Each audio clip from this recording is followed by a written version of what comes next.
In this video, I'm going to try to explain you why is it so easy for any guy, any person who's coming from, say, from Vancouver, from Surrey, from any other city that's outside that community cube, from Kelowna. In case if you're coming from Kelowna, why is it so easy to get your PR through RNIP? Good morning, guys. Hello. If you have already read the title, then I won't waste any of your time, and then I'll just get straight to the topic. But before that, I just want to make sure that you have already seen the previous video, because you need to be federally eligible. You need to first read the federal requirements, and then once you're eligible for that, then you should take the next step. Once you're totally eligible according to federal requirements, then the next thing that you need to make sure that you need to keep an eye on, that you should take a look, is you should go to that community, any of those 11 communities in Canada. You should go to their website, and then whichever community that you are close to and you want to apply for the PR through that community, you should go to the website and take a look at the map, maps like these. And each of these maps are actually quite important. You should take a look at all the cities, all the towns that are in these community radius or this community cubes. I'm gonna just call them community from now on, but just collectively, I'm just gonna call this whole map and then all the towns that are in these maps, I'm just gonna call them communities. But for now, we're just gonna take Vernon as an example. As you can see in Vernon, we have these small towns, Sicamous, Somnam, Lumbee, and Lake Country, and all these small towns.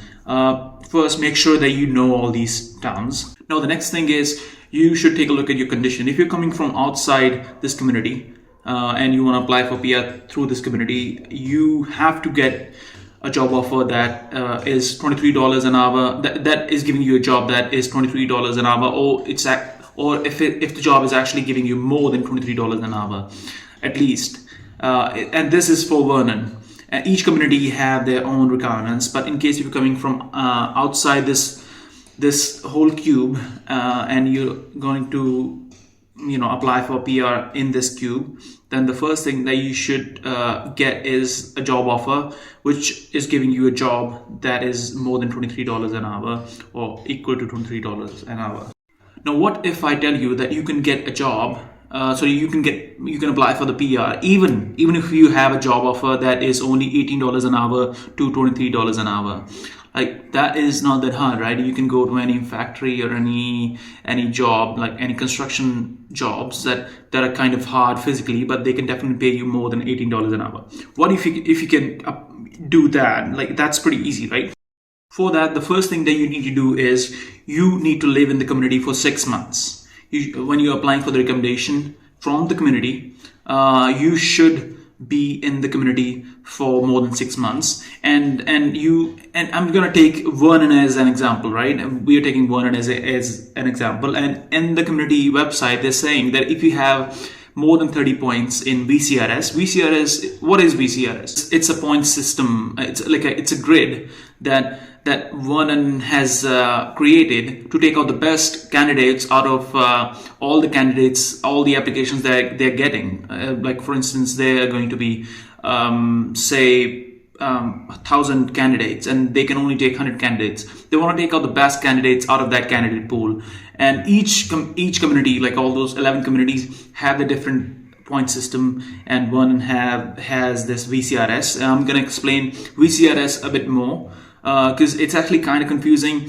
First time I was confused how these statements work and how do they actually calculate the points. I will explain this in a bit more detail. Each of those sections in a bit more detail. In Vernon, they have 10 sections, like how much language do you, like how much CLB do you have, and then what kind of job do you have, and then what are your ties in the community, how strong your ties are in the community, and then what's your age, do you have license? Like, you get points for these, and they have made like several 10 sections for all these qualities of a candidate. Now, the first thing that will give you a lot of points is your language skills. How good is your English or your French? I'm not sure about French, but definitely English. How good are your IELTS skills or your CELPIP scores? For instance, in case if you have a knock D job which requires only CLB 4, if you manage to get CLB 5, then you will get 2 points because you have one CLB more than the required CLB of 4. If you have CLB 5, then you will get 2 points. In case if you have 6, then you manage to get 2 points extra than the required ones. Then you will have then you will get 4 VCRS scores. And with respect to these increased CLBs, once you have say CLB 8, then you will get 8 points. And if you have CLB 9, then you will get 10 points because the required CLB was only 4, but now you have CLB 9. Now the candidate has CLB 9, which will give that candidate 10 points. 10 points. But now there's this gap. There's this maximum point limit. Once you get 10 points out of this language section, you cannot get any more points, any more VCRS points out of this section. Even if you have CLB 10, you will only get 10 points. So CLB 9 or CLB 10, you will only get 10 points because there's this cap of 10 points. Now there's another section in this VCRS, which is in case if you have any family member in that community. I know most of us probably won't have one, but in case if you're lucky and you have any family member in the community, then that's a good thing. Because if you have an immediate family member in the community, you will get 3 points for each family member. And this family in the community section actually has 2 subsections. One of them is for immediate family member, and the other section is for extended family members. Immediate family members are usually your children, your spouse, your parents, your siblings, and the extended family member are usually, in case if you have grandparents, like cousins or aunts or uncles. So in case if you look at the first subsection of this family in the community section, the first one tells us that you can get maximum of 9 points, and each immediate family member that you have in the community will give you 3 points. And the total cap on this is actually 9 points. So you won't get more than 9 points. If you have 4 immediate family members, that will only give you 9 points. If you have 3 immediate family members in the community, that will only give you 9 points. So it doesn't matter if you have 3 or 4. The maximum point limit on this section, on this subsection, is only 9 points. And another subsection is the extended family member. And there's this cap on this subsection also. This is for 2 points. And if you have any kind of cousin in the community, any kind of uncle or aunt, you will get 2 points. That's the maximum limit. 1 cousin, 1 point. 1 aunt, 1 point. Maximum 2 points. And if you combine these 2 points, 9 and 2, you have a cap of 11 points. You won't get any more points than this if you have a family, like no matter how big your family is in the community. But that's a great thing. I mean, because it doesn't matter, because most of us don't have any families in Canada. But if you have one, now after the family, there's this third section, which is if you have traveled, if your previous travels to the community. In case if you have stayed in the community, that community cube area, in case if you have stayed in any of those towns for more than 3 months, then you will get 5 points. And if you have stayed in any of those cities, all those towns that were in that community cube, if you stayed there for less than 3 months combined, then you will get 2 points. But this has to be in the last 5 years. Now this is a fourth section, and it's actually quite easy. It's like 3 points. But in case if you lived in the community for more than 6 months, then you will get, actually, let me see. Yeah, you need to stay in the community for more than 6 months, like continuous. You cannot do this. Like in case if you came to the community, you stayed there for 1 month, then you came back some other time, and then you stayed there for another 5 months, then you combine this. That's not how it works. You need to stay in the community for 6 months continuously in the last 5 years. Then you will get 8 points for that. Yes. And in case if you own any residential property, in case you're rich enough to buy some house or buy some condo, then you will get 2 points for that. And there's a cap on this section also. The first subsection was in case if you lived in the community for continuously for 6 months, that has a cap of 8 points. And then the next subsection was for residential ownership, in case if you own a condo or rental property or any kind of house, small house, any kind of land, then you will get 2 points, right? But the combined cap on these two is 10 points. You cannot get more than 10 points for this section.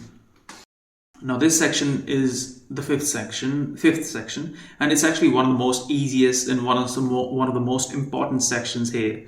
In case if you have worked in the community or if you have studied in the community, the study should be more than 2 years. It has to be a diploma, which was for more than 2 years. But the work can only be for 6 months. In case if you have been working in the community for more than 6 months, then you will get 13 points. 13 points. That's a lot of points. And in case if you have studied in the community also, then you will get 10 points also. But both of these subsections have caps also. For the work, it's 13 points, and for the study, it's 10 points. When you're calculating those points, in case if you have studied in the community and you were working in the community also, then it's not like you can only take one of these subsections. You can actually combine those 2 points. That's a lot of points, but you can combine those 13 points and the 10 points. That will give you 23 points alone. That's a lot of points. So keep an eye on this. Anyone who's coming from Brampton, Surrey, Vancouver, this is like a huge thing, because in case if you have been working in the community for 6 months, that alone will give you 13 points. And then you only need 30 points to actually become eligible for that. Do you remember that $18 an hour to $22 to $23 an hour job? Like, you can even apply for the PR in case if you have 30 points, and in case if you have if you have been living in the community for 6 months, you are eligible for that exception, but only if you have 30 points. And this subsection that is telling me that you will get 13 points if you were working in the community for 6 months. That's a huge thing. That will give you 13 points. Half of your 30 points would almost be over with this subsection alone. And sorry, the next section is actually for someone who has a spouse.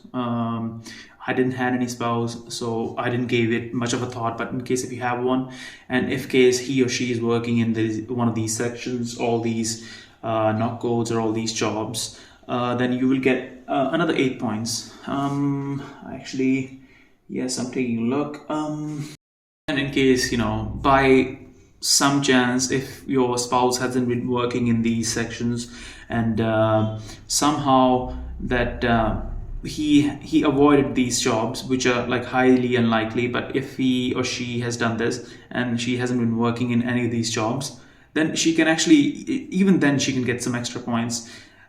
In case if she has any foreign work experience in any of these jobs for more than 6 months, then she will get extra 5 points also. He or she will get extra 5 points, and then you can transfer those points to your VCRS also. Next section is for only those people who have a lot of experience in the job, or in the job that they're doing in the community.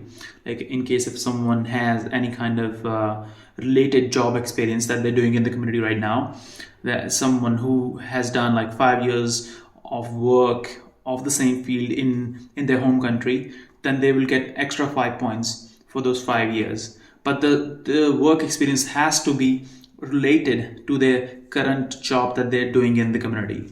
For each extra year, they will get 1 point. So if you have 10 years of work experience, which is highly unlikely, but if you have 10 years of work experience, then you will get maximum of 10 points. Next section is quite easy. In case if you have age of more than 25 years, then you will get quite a lot of points. But in case if you were unlucky like me, who were not that old, then you will get 3 points. But here's this table of all the points that you can get with respect to your age.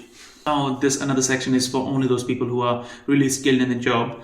But in case if your job is more than $23 an hour, this is for those only who are like really good at that job, or in really professional jobs. In case if your job is more than $23 an hour, then you can actually get more points. There's this point a cap of 12 points, but in case if you have $24 an hour, if you're receiving $24 an hour, which is exceeding that $23 an hour requirement to become eligible, then you will get actually two 1 point for plus $1 an hour increase. To understand this ninth section, which is wage, I'm gonna explain this with an example. The required eligibility criteria needs you to get a job that is at least $23 an hour or more than $23 an hour, right? So in case if you have a job which pays you $24 an hour, you're exceeding that $23 an hour limit, right? That threshold that you need to have a job which is more than $23 an hour, right?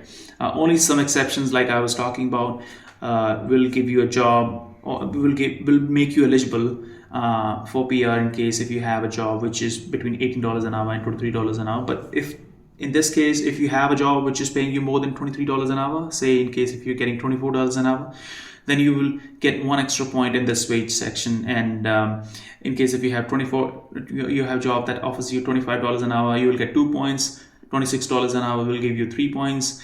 Which with each increase in dollar per hour wage, you will get extra points. And there's this cap on this section also, but this is quite a big section, but you can get up to 12 points in this section. So in case if your job is paying you $35 an hour, you will get 12 points.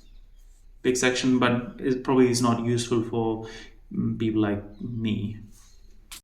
Another point, another section is also quite easy. In case if you have a driver's license in Canadian driver's license, then you will get 2 points. In case if you don't have the Canadian driver's license, but you have a license from other country, then you'll get 1 point.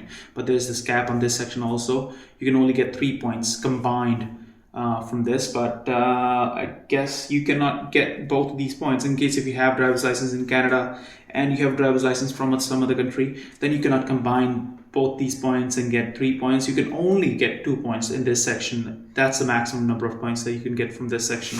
And I think that's all the points. And to actually understand this whole thing in a bit more clear way, I'm gonna give you an example. Now we have taken a look at that VCRS system, and now I'm just going to give you a quick recap, a quick summary of all the things that we have learned. First of all, in case if you want to get PR or through RNIP, you need to go take a look at the federal requirements and take a look at all of those small requirements that they are asking for. Once you satisfy that, then you go and take a look at the community requirements. And to become eligible in community, you need to have, I'm going to take Vernon as an example in this case. You need to have a job offer which pays you more than $23 or equal to $23 an hour. Otherwise, you can go for the exception also, which will allow you to become eligible only with a job offer which pays you equal to or more than $18 an hour. But you need to be in the community for 6 months or more than 6 months. And you need to have 30 points or more than 30 points in VCRS. And to understand this in a bit more clear way, I'm gonna give you an example. I'm gonna try explain this why, in case if you're coming from Surrey, from Vancouver, from any other place that is not in this community cube, in case you're coming from Kelowna or any other place, why is it so easy to become eligible and get your PR in RNIP in Vernon? Why? First, get a CLB 7. It is not that hard. You need to get IELTS. You need to do IELTS and maybe CELPIP. But in IELTS, you need to get 6 bands in all of those four sections: listening, reading, writing, speaking. Get 6 bands in each of them, and then you'll get a CLB 7. Now, for the NOCTI, your required CLB is CLB 4. And a CLB 7 will give you 3 extra CLBs, and the total points you will get through that first section of VCRS would be 6 points. Each one CLB will give you 2 points, so that means you will get 6 points. The next section is family. Now, I don't know anyone who, you might be lucky, but for anyone who's a normal person and he's coming from some other place, probably would not have any family in this particular case, so we're going to cancel that. 0 points. Section is you stay in the community, and this one seems quite easy. You only need more than 3 months of combined stay in the community, and it's like 3 points. But this is actually, there's this catch in this particular section. You need to be in the community for more than 3 months, and that stay has to be 1 year before the launch of RNIP program. So your stay wouldn't count in case your stay was after February 2020. If your stay was before February 2020, then it would count. Otherwise, this number 3 section of VCRS, you won't get any points. So I'm gonna put 0. So far your points is 6, right? Now the next point is the number 4 section. It's not that hard. It's actually quite easy. In case you have lived in the community for more than 6 months, as we were talking about, you need to live in the community for 6 months. Of course, that's not that hard, right? Just live there for 6 months and you will get 8 points. Really easy. The other subsection of this number 4 section is only for the guys who are really rich, only for the person who has enough money to buy some property in the community. But I don't think this will be really beneficial, because you need to have a property and you need to buy this property before the launch of this RNIP program. And yeah, I don't have any property. I don't think anyone has the property. So we're going to put 0 on this subsection, but you will get 8 points from the first subsection of this number 4 section. The 5th one is quite big. This is about the work that you have done in the community. You will get 13 points. You will get 13 points in case you have been working in the community for 6 months continuously. 13 points. Add that up. So total right now we have is 6 points from the CLB, from the first section, and then we have 8 points from the 4th section. 8 plus 6 is 14, and then you add these 13 also. That will give you 27. You'll get 27 points. You combine those 8 plus 6 plus 13, that will be 27 total. So we're almost there. And we're gonna actually ignore this study section. If you're lucky and you have studied in the community, then you can add those 10 points, and then you're already eligible for that $18 an hour exception. But in case you haven't studied in the community, then we're gonna put 0 on that subsection. We're gonna go next on that 6th section, which is for spouse. If you have a spouse and then he or she has been working in these those jobs that we were talking about, you can add the points. But otherwise, if you don't have any, then put 0 on that.